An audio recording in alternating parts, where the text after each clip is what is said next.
العالمین والصلاة والسلام على سید الانبیاء والمرسلین وعلى آلہ وعلى بیتہ واصحابہ اجمعین اما بعد فاعوذ باللہ من الشیطان الرجیم بسم اللہ الرحمن الرحیم قل لا اسألکم علیہ اجرا الا المودۃ فی القربى صدق اللہ العظیم ان اللہ وملائکتہ یصلون علی النبی یا ایھا الذین آمنوا صلوا علیہ وسلموا تسلیما اللہم صل علی سیدنا مولانا محمد۔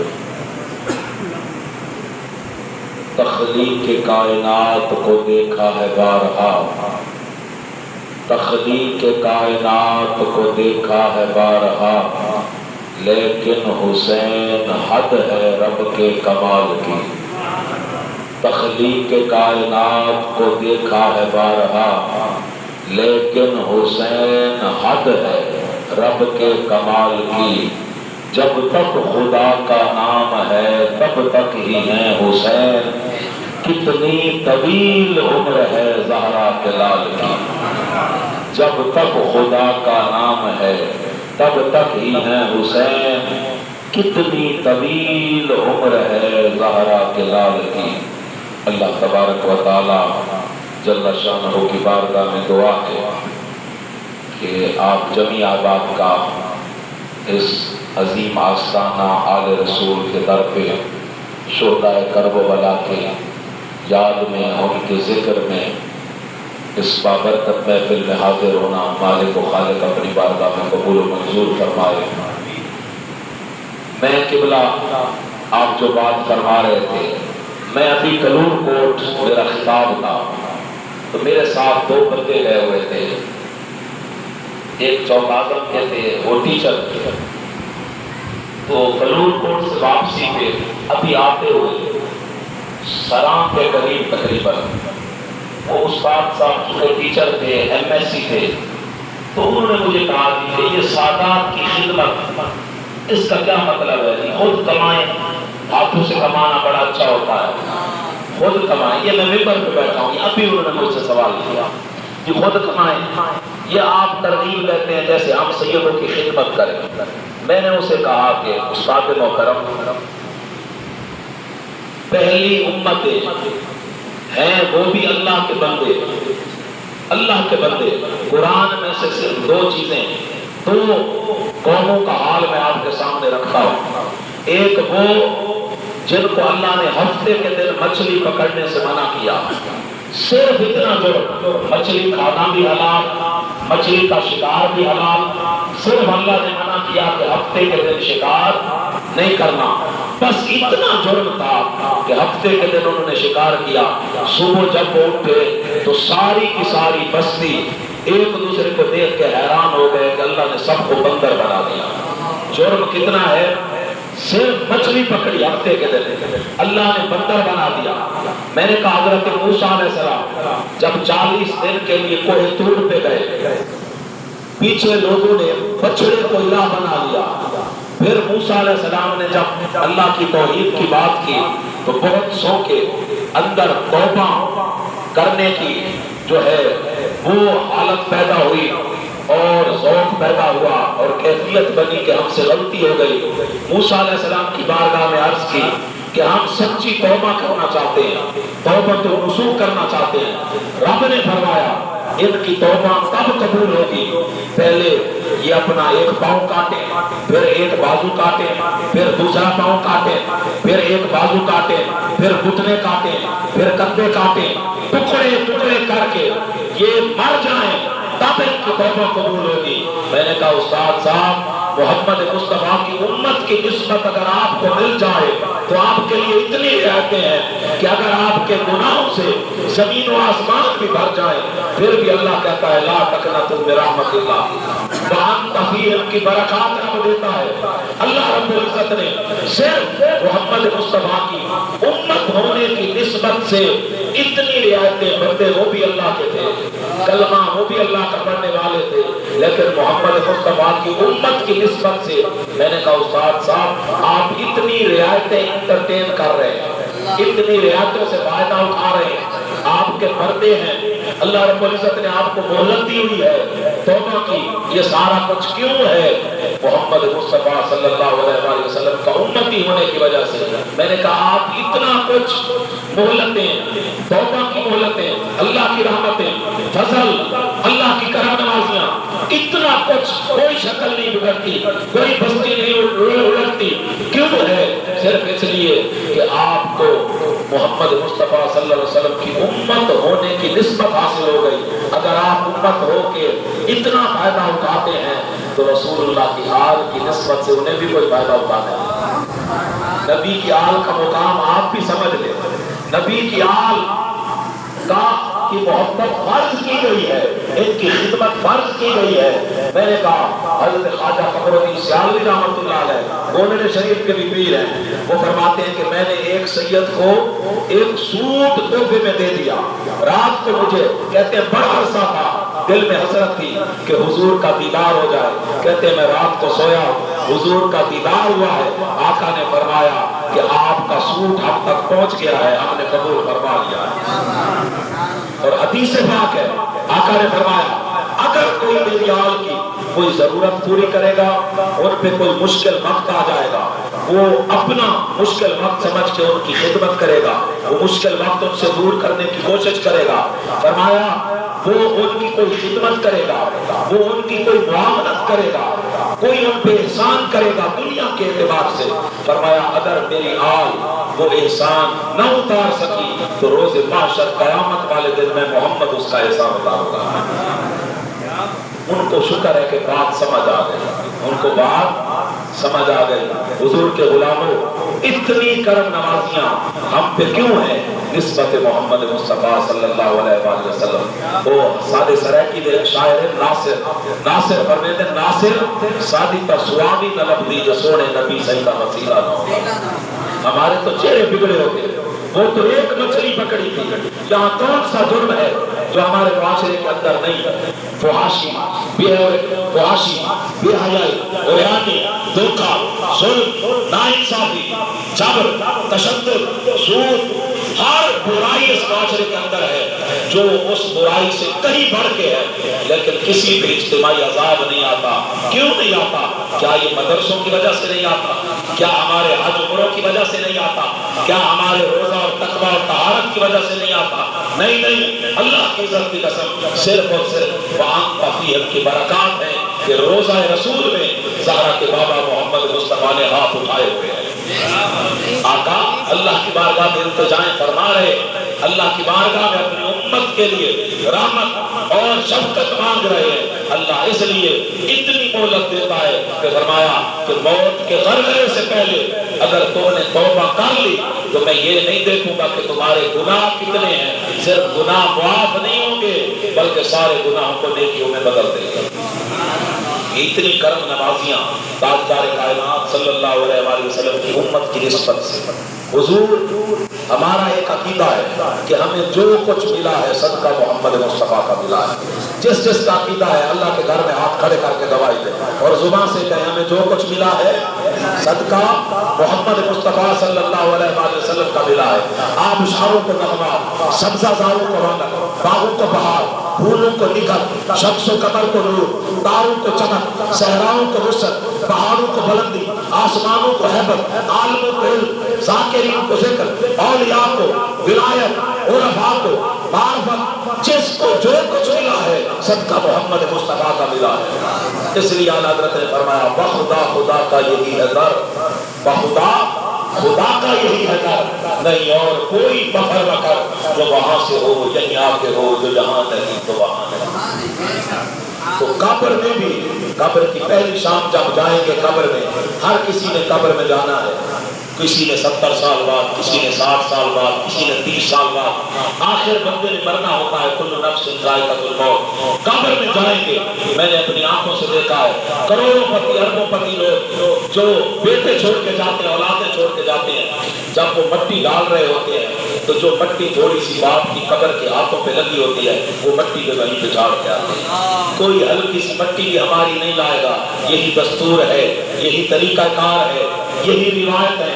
منو تنو مٹی کے اندر دفن کر کے ہمیں سب واپس آ جائیں گے، نہ کوئی اولاد ساتھ دے گی، نہ بیٹے ساتھ دیں گے، نہ کوئی دوست کام آئے گا، نہ کوئی رشتہ دار کام آئے گا، اتنی سی اندھیری قبر، اس کے اندر نہ کوئی سولر، نہ کوئی پنکھا، نہ کوئی دیا، نہ کوئی بتی، نہ کوئی یو پی ایس، نہ کوئی درخت، نہ کوئی روشن گاہ، نہ کوئی کھڑکی، نہ کوئی دروازہ، اندھیری قبر ہے، ہزاروں برس گزارنے، جب نہ دولت کام آئے گی، نہ اولاد کام آئے گی، نہ رشتے ناتے کام آئیں گے، نہ یو پی ایس ہوگا، نہ بجلی ہوگی، نہ دروازہ ہوگا، نہ کوئی سایہ ہوگا، گھٹا ٹوپ اندھیرا ہوگا، اندھیری قبر ہوگی۔ قبر کی پہلی شام پتہ چل جائے گا، قبر کی پہلی شام اگر کوئی ہستی آئے گی تو زہرا کے بابا محمد مصطفیٰ آئے گی۔ نعرہ تکبیر، نعرہ رسالت، نعرہ حیدری۔ قبر کی پہلی شام تاجدار کائنات صلی اللہ علیہ وسلم تشریف لائیں گے، جن کو حضور کی پہچان ہو گئی، جن کو حضور نے سینے سے لگا لیا، جن کو میرے کریم آقا نے اپنی چہرہ بدعا کی مسکراہٹ عطا فرما دی، بس پھر اسے کسی اور بجلی لائٹ کی ضرورت نہیں ہے، اسے کوئی سولر کی ضرورت نہیں ہے، اسے کوئی اور روشنی کی ضرورت نہیں۔ رب تعالیٰ تا حد نگاہ اس کی قبر کو کشادہ فرما دے گا، جنت کا باغ بنا دے گا، اس کی قبر کو اللہ رب العزت جنت بنا دے گا، تو قبر میں بھی جو کچھ ملے گا صدقہ سیدہ زہرا پاک کے بابا محمد مصطفیٰ صلی اللہ علیہ وآلہ وسلم کا ملے گا۔ یہ اتنی رعایتیں ہیں نسبت محمدی صلی اللہ علیہ وآلہ وسلم کی وجہ سے۔ اور حشر میں بھی جب ہر کوئی کھڑا ہوگا، اللہم لا اسألک الا نفسی، انبیاء پکار رہے ہوں گے، ہر کوئی اپنی بات کر رہا ہوگا، جب ہر کوئی چہرے پھیر لے گا، اس دن بھی حضور نے فرمایا میں اللہ کی بارگاہ میں جاؤں گا، ایسی میٹھی حمد کروں گا، اللہ کی ایسی تعریف کروں گا، ایسی توصیف بیان کروں گا، کریم آقا نے فرمایا اس لمحے سے پہلے اللہ کی وہ حمد کسی اور نے نہیں کی ہوگی۔ میں اللہ کی بارگاہ میں سجدہ ریز ہوں گا، رب فرمائے گا ارفع رأسک سل تعطی واشفع تشفع، محبوب سر انور اٹھائیے، مانگیے کیا مانگتے ہیں، ہم تو بیٹھے آپ کو راضی کرنے کے لیے، ہم تو بیٹھے آپ کو راضی کرنے کے لیے، والا سوف یعطیک ربک فترضی، تو اللہ رب العزت فرمائے گا محبوب کیا مانگتے ہیں، تو آقا عرض کریں گے اللہم اغفر لامتی، مالک میں تجھ سے اپنی امت کی بخشش مانگتا ہوں۔ کریم آقا کو امت کا کتنا خیال، میں آپ سے بخشش مانگتا ہوں اپنی امت کی۔ اب سنیے گا اتنا بڑا پیکج اللہ رب العزت عطا فرمائیں گے۔ اللہ فرمائے گا اے محبوب اس محبت بھرے انداز کے بدلے، اس سجدے کے بدلے، اس مانگنے پہ محبوب آپ کی آدھی امت کو میں بغیر حساب کے آپ کو عزت دیتا ہوں جنت میں لے جائے۔ میں یہاں ایک بات ٹھہر کے کر دوں، میں یہ بڑے دل سے بات کر رہا ہوں اور میں چاہتا ہوں کہ آپ میں سے ہر بندہ میرے دل سے نکلی ہوئی بات ڈائریکٹ اپنے کانوں میں نہیں بلکہ اپنے دلوں میں لے، اور اس میں تاجدار کائنات صلی اللہ علیہ وآلہ وسلم کی ہم سے کتنی محبت ہے، اس محبت کو آپ نے محسوس کرنا ہے، اس محبت کو محسوس کرنے کی کوشش کرنی ہے۔ اللہ رب العزت اتنا بڑا پیکج، عالی شان پیکج عطا فرمائے گا کہ آدھی امت کو جنت میں لے جائے، لیکن کریم آقا کی کریمیت پہ قربان جائے، وما ارسلناک الا رحمۃ للعالمین کی رحمتوں پہ قربان جائیں، ان اعطیناک الکوثر کے کثرت خیر پہ قربان جائیں۔ میرے کریم آقا عرض کریں گے مالک تیرا کرم کہ تو نے آدھی میری امت کو بخش دیا ہے، لیکن باری تعالیٰ یہ جو آتے رہ گئے ہیں یہ بھی تو میرے مالک، یہ جو آتے رہ گئے ہیں یہ بھی تو میرے ہیں۔ محبت کی یہ مثال کہاں سے لاؤ گے؟ قربان جائیں، کرم نوازیوں اور رحمتوں کی یہ مثال کہاں سے لائیں؟ رب کو جب محبوب کی محبت کی یہ مثال سامنے نظر آئے گی عملا، تو رب تعالیٰ فرمائے گا محبوب جائیے جس کے سینے میں رائی کے دانے برابر یا آدھے رائی کے دانے برابر بھی ایمان ہے، میرا عدل، میرا ترازو، میرا حساب تو یہ تھا کہ یہ جہنم میں پڑے ہیں، اب آپ چاہتے ہیں تو جائیے جس کے سینے میں آدھا رائی کے برابر بھی ایمان ہے یا رائی کے برابر ایمان ہے، آپ جائیے، آپ کو اذن شفاعت ہے، جا کے وہاں سے نکال کے اپنے ساتھ جنت میں لے جائیے۔ بے شہد مجدہ شفاعت کا سناتے جائیں گے آپ روتے جائیں گے، ہم کو ہنساتے جائیں گے، وسعتیں دی ہیں خدا نے دامن سرکار کو، جرم کھلتے جائیں گے اور وہ چھپاتے جائیں گے، شفاعتی لأہل القبائر من امتی۔ تو حضور کے غلاموں اتنے احسانات، اتنی کرم نوازیاں کہ آج بھی پڑھتے ہیں۔ حضور نے ہمیں دین دیا، آقا نے ہمیں اسلام دیا، آقا نے ہمیں قرآن دیا، آقا نے لات منات عزا حبل کے سامنے سے جبینوں کو اٹھا کے ایک رب کی معرفت، شریعت، طریقت، معرفت عطا فرمائی، رب کے سامنے جھکنے کا سلیقہ عطا فرمایا، توحید عطا فرمائی، بندگی کا سلیقہ سکھایا، اپنا کرم نوازیاں، اپنا اخلاق حسنہ عطا فرمایا، نظام عمل اور نظام زندگی عطا فرمایا، مساوات عطا فرمائی اور قربان جائے عدل اور انصاف عطا فرمایا، جینے کا سلیقہ عطا فرمایا، حتیٰ کہ ہم نے اور آپ نے پانی کیسے پینا ہے ہمارے نبی نے یہ بھی ہمیں سکھایا، کھانا کیسے کھانا ہے یہ بھی ہمیں سکھایا، چلنا کیسے ہے یہ بھی ہمیں سکھایا، ملنا کیسے ہے یہ بھی ہمیں سکھایا، لیٹنا کیسے ہے یہ بھی ہمیں سکھایا، واش روم میں کیسے جانا ہے یہ بھی ہمیں سکھایا، مسجد میں کون سا قدم پہلے رکھنا ہے یہ بھی ہمیں سکھایا، کپڑے جوتے کیسے پہننے ہیں یہ بھی ہمیں سکھایا، زندگی کے چھوٹے سے چھوٹے پہلو سے لے کر معیشت ہو، حکومت ہو، تجارت ہو، معاشرت ہو، کوئی بھی پہلو لے لے، تاجدار کائنات لقد کان لکم فی رسول اللہ اسوۃ حسنہ، آقا نے کامل رہنمائی ہماری فرمائی، اتنے احسانات نبی نے ہم پہ فرمائے اور ہم سے بدلے میں کیا مانگا؟ فرمایا قل لا اسألکم علیہ اجرا الا المودۃ فی القربى۔ ایک بات قرآن کے اسلوب کے حوالے سے سمجھ لیں، قرآن کریم میں جب بھی آپ تلاوت کر رہے ہیں لفظ قل آ جائے، قل، تو پھر اس کا معنی یہ ہے کہ اللہ رب العزت جو پہلے مضمون بیان ہو رہا ہے اس سے کہیں زیادہ اہم مضمون بیان کرنے والا ہے۔ قل کا مطلب ہوتا ہے محبوب آپ اپنی زبان اطہر سے فرما دیں۔ جب رب تعالیٰ نے اپنی وحدانیت کا اعلان کرنا تھا تو کیا فرمایا؟ قل هو اللہ احد، محبوب آپ فرما دیں کہ وہ اللہ ایک ہے۔ قل ان صلاتی و نسکی و محیایا و مماتی للہ رب العالمین۔ محبوب آپ اتنا متفکر رہتے ہیں، محبوب آپ کی رحمتوں میں سے یہ امت اتنا حصہ پا رہی ہے، محبوب آپ ان کے لیے پاؤں میں ورم کراتے ہیں، محبوب آپ ان کے لیے پتھر کھاتے ہیں، محبوب آپ ان کے لیے دندان شہید کرواتے ہیں، محبوب آپ ان کے لیے اتنی دعائیں مانگتے ہیں، اتنی کرم نوازیاں ہیں آپ کے صدقے اس امت پہ۔ محبوب اب آپ بھی اس امت سے مانگیں، باری تعالیٰ کیا مانگوں؟ فرمایا قل لا اسألکم علیہ اجرا الا المودۃ فی القربى۔ اس امت سے مانگیں کہ میں اجر رسالت میں اور کچھ تم سے نہیں مانگتا، صرف اپنی آل کی مودت مانگتا ہوں۔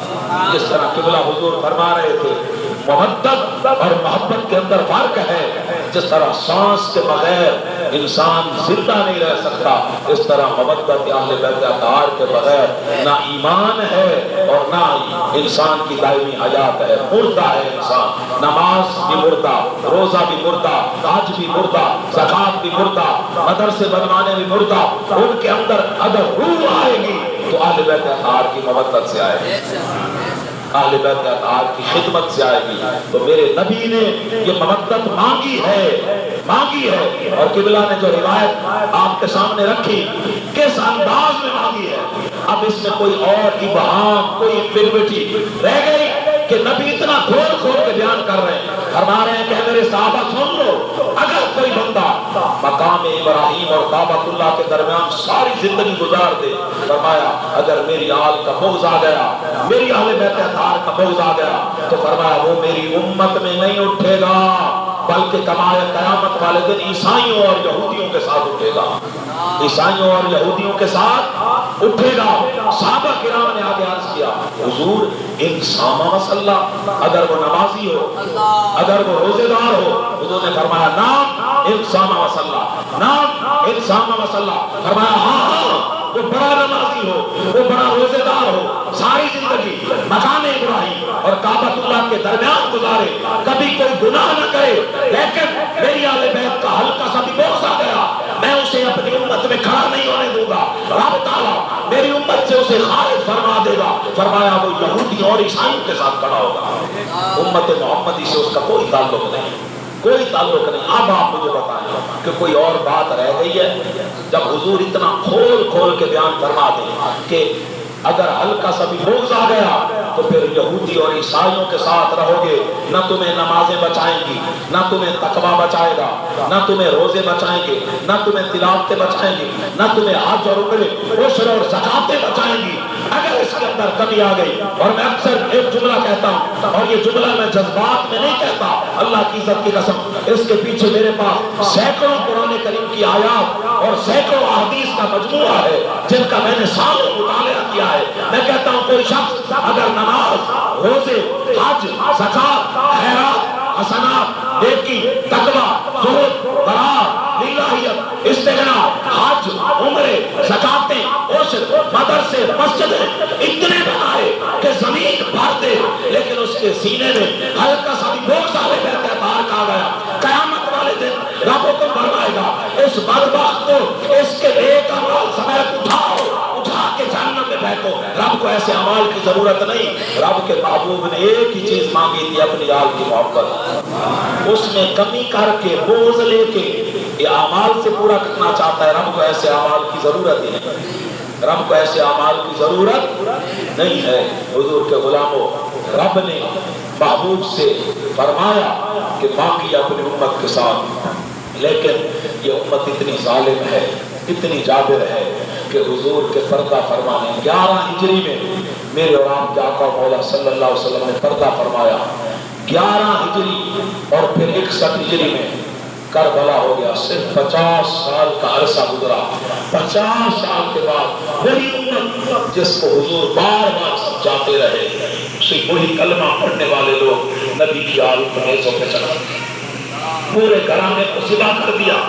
اتنی بے دردی سے ذبح کیا. میں آپ سے سوال کرتا ہوں، کیا کربلا میں حسین سے جنگ کرنے والے عیسائی تھے، یہودی تھے، ہندو تھے، بدھ مت تھے، کرسچن تھے؟ نہیں. بڑے بڑے مفتی تھے، بڑے بڑے علماء تھے، داڑیاں تھیں، پگڑیاں تھیں، ٹوپیاں تھیں، اذانیں تھیں، نمازیں تھیں، تلاوتیں تھیں، لیکن کیا طالب اطہار کا بغض تھا. میں آپ سے سادہ سا سوال کرتا ہوں، سادہ سا سوال، کیا آپ ان کی نمازوں کو مانیں گے کہ ان کی نمازیں بولے؟ میں آپ سے سوال کرتا ہوں، آپ مانیں گے ان کی نمازیں؟ آپ ان کی تلاوتوں کو مانیں گے کہ اللہ قبول کر لے گا؟ قطعاً نہیں قبول کرے گا. اسی لیے سلطان العارفین حضرت سلطان باہو نے فرمایا تھا، جے کر دین علم وچ ہوندا سر نیزے کو چڑھ دے گا. 18,000 جو عالم ہوئے اگے حسین دے مردے، 18,000 علماء بڑے بڑے کس لشکر میں ہیں؟ وہ حسین کے لشکر میں نہیں ہیں، وہ دنیا کے کتے ہیں. الدنیا جیفت و مطالب و اللہ، وہ دنیا کے کتے ہیں، وہ حوث کے پجاری ہیں، وہ اقتدار کے پجاری ہیں، وہ مال و دولت کے پجاری ہیں. نبی کی آل کو نہیں پہچانا، نبی کی آل سے بغض رکھا. ان کی داڑیاں بھی نہیں بچائیں گی انہیں، ان کی پگڑیاں بھی نہیں بچائیں گی، ان کی نمازیں بھی نہیں بچائیں گی، کیونکہ نبی کی آل پہ بغض رکھا.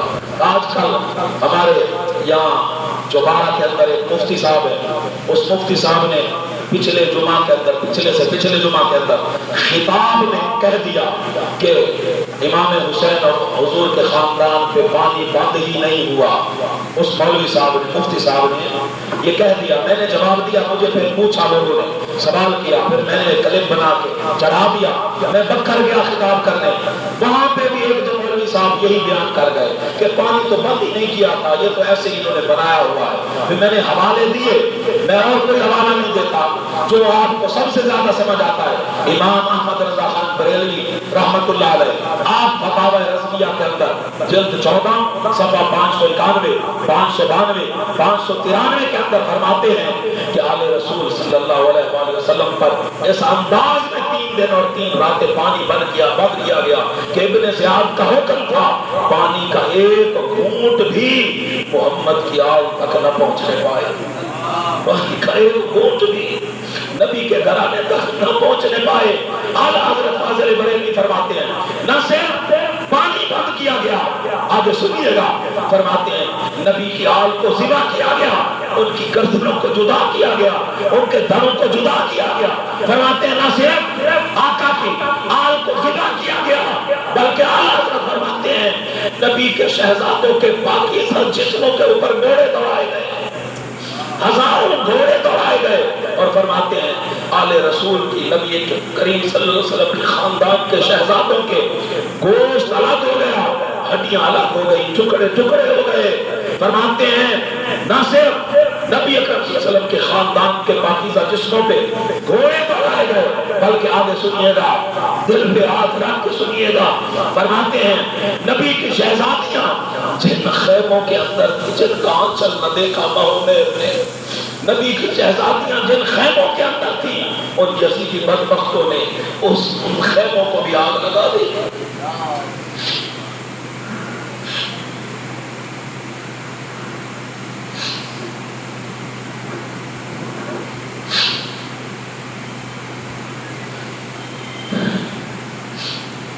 ان خیموں کو بھی جلا دیا۔ نبی کی شہزادیاں جن خیموں میں تھی، آیا حضرت فرماتے ہیں نہ صرف انہوں نے خیموں کو جلایا، اگلے لفظ میرا دل پھٹتا ہے یہ لفظ بیان کرتے ہوئے، فرماتے ہیں امام سے علیہ السلام اور نبی کی شہزادیوں کو انہوں نے زنجیریں اور رسیاں ڈال کے قیدی بنایا، قیدی بنایا نبی کے گھرانے کا۔ اتنا ظلم کی انتہا، اتنے حوث پرست وہ لوگ اقتدار کے لیے کہ نبی کے گھرانہ، انہیں لگتا تھا کہ نبی کی آل کی محبت ہے لوگوں کے دلوں میں، تو حکمرانی حاصل کرنی ہے تو اس طرح ستم کیا جائے کہ پھر کوئی نبی کی آل کا نام نہ لے سکے۔ اس انداز میں بدبختوں نے ظلم کیا۔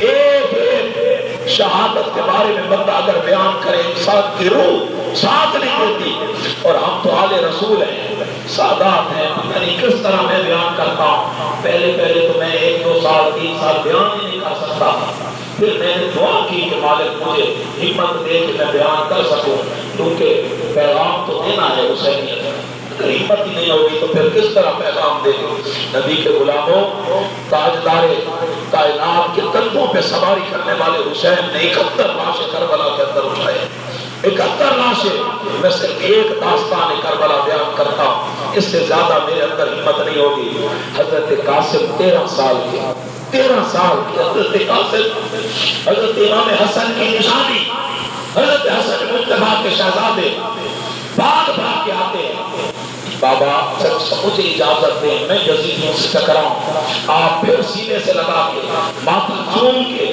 فرماتے ہیں بیٹے آپ میرے بھائی حسن مجتبیٰ کے شہزادے ہیں، میں دوبارہ نہیں کر سکتا، آپ کا لاشا کیسے اٹھاؤں گا۔ بار بار آتے ہیں، ہمت یہ ہے نبی کے گھرانے کی، جرأت یہ ہے نبی کے گھرانے کی، بار بار آتے ہیں۔ عرض کرتے ہیں چچا حضور اجازت فرمائیں میں جاؤں ان یزیدیوں سے ٹکرا جاؤں۔ فرمایا نہیں بیٹے قاسم آپ میرے بھائی حسن کی نشانی ہے۔ پھر آئے حضرت امام حسن مجتبیٰ کے شہزادے حضرت قاسم، ایک ٹکڑا خط کا تھا جس کو انہوں نے لپیٹا ہوا تھا، تحریر تھی، وہ لے کے آئے کہ یہ میرے بابا حسن نے دی تھی، یہ آپ قبول فرمائیں۔ حضرت امام علی مقام نے جب کھولا تو اس تحریر کے اندر درد تھا کہ بھائی حسین کربلا میں آپ کا بھائی حسن تو نہیں ہوگا لیکن میرا قاسم ہوگا، میرے قاسم کو قبول کر لیجئے گا، میرے قاسم کو قبول کر لیجئے گا۔ حضرت قاسم کو آقا حسین نے خط ملنے کے بعد اجازت عطا فرمائی، لیکن حضور کے غلاموں زیرہ جب حضرت امام علی مقام پہنانے لگے تو آپ کی 13 سال عمر تھی، آپ کو زیرہ پوری نہ آئی۔ حضرت امام حسین نے دوسری زیرہ اتاری، دوسری زیرہ پہنانے لگے، وہ بھی پوری نہ آئی، تیسری زیرہ اٹھائی، وہ بھی پوری نہ آئی۔ ابھی آقا حسین نے کچھ بولا نہیں تھا، حضرت قاسم نے سوچا کہ ایسا نہ ہو کہ چچا کہیں کہ آپ کو زیرہ پوری نہیں آتی، آپ بیٹھ جائیں۔ فوراً پکارتے ہیں چچا علی کے پوتے کو بھی کیا کسی زیرہ کی ضرورت ہے؟ آپ اجازت دیں، بس مجھے آپ کی شفقت، آپ کے پیار اور آپ کی دعا کی ضرورت ہے، زیرہ کی ضرورت نہیں۔ آپ مجھے کربلا میں بھیجے، آج دادا علی کی خیبر والی یاد قاسم توبہ کر دے گا۔ آپ مجھے بھیجے تو صحیح، پھر دیکھیں میں خیبر کی یاد نہ تازہ کروں تو مجھے حسن کا بیٹا قاسم نہ کہنا۔ قربان جائے حضرت امام حسین نے حضرت قاسم کو جب بھیجا تو ایک ارزق نامی بڑا پہلوان تھا، جس طرح مرحب تھا خیبر کے اندر اور خندق کے اندر عبد ود تھا، اس طرح کا بڑا جنگجو، بڑا عارف ارزق تھا۔ اس کے 4 بیٹے موجود تھے۔ اس نے کہا یہ 13 سال کا حسن مجتبیٰ کا بیٹا آ رہا ہے، اس کا مقابلہ میرا چھوٹا بیٹا کرے گا۔ اس نے اپنا چھوٹا بیٹا بھیجا۔ جیسے ہی وہ حضرت قاسم کے سامنے آیا، قربان جائیں، حضرت قاسم نے ایک ہی بار سے اس کافر کی گردن دھڑ سے جدا کروا دی۔ اس کا دوسرا بھائی بھاگتا ہوا آیا کہ میں مقابلہ کروں گا، اپنے بھائی کا بدلہ لوں گا، جس طرح مولا کائنات نے خیبر میں مرحب کو قتل کیا تھا، اس کا بھائی اختر شتاب آیا تھا کہ میں بدلہ لوں گا۔ آپ نے اس کو بھی ایک بار سے 2 ٹکڑے کر دیے تھے۔ اس کا بھائی بھی بھاگتا ہوا آیا کہ میں اپنے بھائی کا بدلہ لوں گا۔ قربان جائیں، قاسم نے ایک ہی بار سے اس بدبخت کی بھی گردن اڑا دی۔ 4 بیٹے ارزق کے تھے۔ میدان کربلا میں 4 بار کی حضرت قاسم نے ان 4 کو حاصل جہنم کیا۔ جب ارزق جیسا پہلوان دیکھا کہ اس 13 سالہ بچے نے میرے 4 بیٹوں کو قتل کر دیا، وہ جذبات میں غصے میں بھاگتا ہوا آیا کہ میں اس کے ٹکڑے کروں گا، میں اس سے بدلہ لوں گا۔ جیسے وہ آیا اس نے حضرت قاسم پہ وار کیا۔ قربان جائیں، خیبر کی آگ تازہ ہو گئی۔ حضرت قاسم نے ایسا وار کیا جیسا وار مرحب پہ میرے علی نے کیا تھا۔ آپ نے ایک ہی وار سے ارزق کے 2 ٹکڑے کر دیے، ایک ہی بار سے ارزق کے 2 ٹکڑے کر دیے۔ جب ارزق کے 2 ٹکڑے ہوئے تو ابن سعد پکار اٹھا کہ یہ 13 سالہ بچہ اگر ارزق کو مار سکتا ہے تو اگر یہ بچ گیا تو اس کربلا کے میدان میں ہم میں سے کوئی نہیں بچے گا۔ اس نے کہا بیک وقت اس پہ حملہ کرو۔ ان بدبختوں نے سینکڑوں ہزاروں فوجیوں نے بیک وقت 13 سالہ آل رسول، قربان جائیں نبی کے گلشن کا عظیم پھول، 13 سال کا حضرت قاسم حسن مجتبیٰ علیہ السلام کا شہزادہ، سینکڑوں تیر انہوں نے پیوست کیے، اتنی تلواریں ماری، اتنی تلواریں ماری، اتنے زخم دیے، اتنے زخم دیے کہ آپ کا لاشا مبارک جب گھوڑے سے نیچے زمین پہ گرا تو ابن سعد نے کہا کہ اس کے اوپر گھوڑے دوڑاؤ۔ ان بدبختوں نے سینکڑے گھوڑے دوڑائے۔ روایت کے اندر آتا ہے کہ حضرت قاسم کے اتنے ٹکڑے ہوئے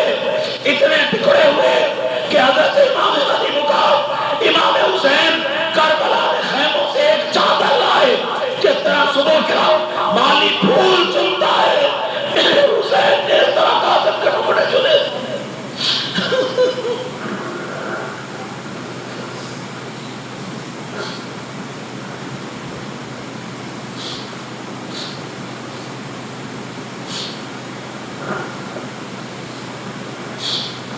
حسین نے اس طرح حضرت قاسم کے ٹکڑے چنے۔ ہمارا ایک جوان فوت ہو جائے، جنازہ پڑھانے والے اور ہوتے ہیں، کفن پہنانے والے اور ہوتے ہیں، دفن کرنے والے، قبر کھودنے والے اور ہوتے ہیں۔ اتنے کندھے ہوتے ہیں کہ قبرستان کا راستہ ختم ہو جاتا ہے، کندھے ختم نہیں ہوتے۔ 3 دن بیٹھ کے سوگ مناتے ہیں، لوگ آتے ہیں دعائیں کرتے ہیں، سینے سے لگاتے ہیں۔ تیسرے دن کل خانی ہوتی ہے، ہزاروں لوگ آ کے حوصلہ دیتے ہیں، لیکن اس ماں سے اس باپ سے پوچھیں جن کے گھر سے ایک جوان لاشا اٹھا ہوتا ہے، ان کی راتیں کیسی گزرتی ہیں۔ قربان جائے حسین تیری عظمتوں پہ، تو نے جوان علی اکبر کا لاشا کیسے اٹھایا ہوگا، تو نے قاسم کا لاشا کیسے اٹھایا ہوگا، تو نے اولو محمد کا لاشا کیسے اٹھایا ہوگا، تو نے عباس کے کندھے کیسے اٹھائے ہوں گے، 71 لاشیں کس طرح اٹھائے ہوں گے۔ نہ کوئی پانی، نہ غسل کے لیے پانی، نہ پینے کے لیے پانی، نہ قبر کھودنے والے، نہ کوئی کفن کا کپڑا، نہ کوئی کفن بنانے والے، نہ کوئی ٹکڑے اٹھانے والے، اکیلا حسین۔ قربان جائے حسین تیری عظمتوں پہ، قربان جائے حسین تیری عظمتوں پہ۔ واقعہ تو جنت کا سردار ہے، واقعہ تو جنت کا مالک ہے، واقعہ تیری ذات اور تیری اولاد اس قابل ہے کہ جو بغداد کلمہ بھی پڑھے، قرآن بھی پڑھے، تیری آل کا بغض رکھے تو رب کو لازم ہے کہ اسے جہنم میں ڈالے، کیونکہ دین است حسین ہے، بادشاہ است حسین ہے، شاہ است حسین، بادشاہ است حسین، دین است حسین، دین پناہ است حسین، سردار ندا دست در دست یزید حتیٰ کہ بنائے لا الہ حسین. وہ سید معین الدین چشتی اجمیری جنہوں نے 90-99 لاکھ کافروں کو کلمہ پڑھایا تھا، انہوں نے بات ہی ختم کر دی. فرمایا 1,24,000 کم و بیش نبی جس دین کی آبیاری کرتے رہے، جس دین کا پیغام دیتے رہے، محمد مصطفیٰ نے آپ کے جس دین کو مکمل کیا. کربلا میں وہ دین لٹ چکا تھا، اس کی اقدار پامال ہو چکی تھی، شریعت ختم ہو رہی تھی، کچھ باقی نہیں بچ رہا تھا، دین کو کہیں پناہ نہیں مل رہی تھی. محمد مصطفیٰ کے کندھوں پہ سواری کرنے والے حسین نے دین کو بڑھا دی، نیزوں پہ قرآن سنایا، کربلا کے تخت راہگزار پہ سجدے کر کے دین کو وہ عظمت عطا فرمائی کہ قیامت تک کے لیے بتا دیا کہ بڑے سے بڑا ظالم، بڑے سے بڑا حاسد، بڑے سے بڑا یزید بھی آ جائے تو قربان جائے. نبی کا گھرانہ ہر ایک سے ٹکرانے کا ٹکرانے کا عزم رکھتا ہے اور دین کو بچانے کا عزم رکھتا ہے. قربان جائے حضور کے غلاموں، حضور کے شہزادوں نے ایسی قربانی دی کہ انسان کو بیدار تو ہو لینے دو، ہر قوم پکارے گی ہمارے ہیں حسین. حسین کا پیغام بڑا بلند ہے. جس طرح قبلہ فرما رہے تھے کہ سکھ بھی آپ کی لحاظیں پکا رہے ہیں، ہندو بھی آپ کی لحاظیں پکا رہے ہیں. وہ کیوں پکا رہے ہیں؟ ان کا دل تسلیم کرتا ہے کہ حسین واقعہ تو عظیم ہے، حسین واقعہ تو عظیم ہے، حسین واقعہ تو عظیم ہے، تیرا مقام بڑا بلند ہے. اللہ رب العزت ہمیں حسین، آقا حسین علیہ السلام کی کامل غلامی نصیب فرمائے. حضور کے غلاموں، فرقہ واریت کا ماحول ہے، عجب سی کیفیات ہے، لوگ اپنے من مانی تعویلات کرتے ہیں. میرے نبی نے بڑی واضح الفاظ میں فرما دیا تھا، انی ترکت فیکم ثقلین ان تمسکہما لن تضلوا بعدی کتاب اللہ و اہل بیت عترتی. میں تمہارے درمیان دو چیزیں چھوڑ کے جا رہا ہوں، ایک اللہ کا قرآن، ایک اپنی اہل بیت. ان دونوں سے جڑے رہنا، ان سے بے وفائی نہ کرنا. اگر ان سے جڑے رہے تو میں محمد تمہیں گارنٹی اور زبان دیتا ہوں کہ تم کبھی گمراہ نہیں ہو سکتے. اللہ رب العزت ہم سب کو عمل کی توفیق عطا فرمائے. اللہ رب العزت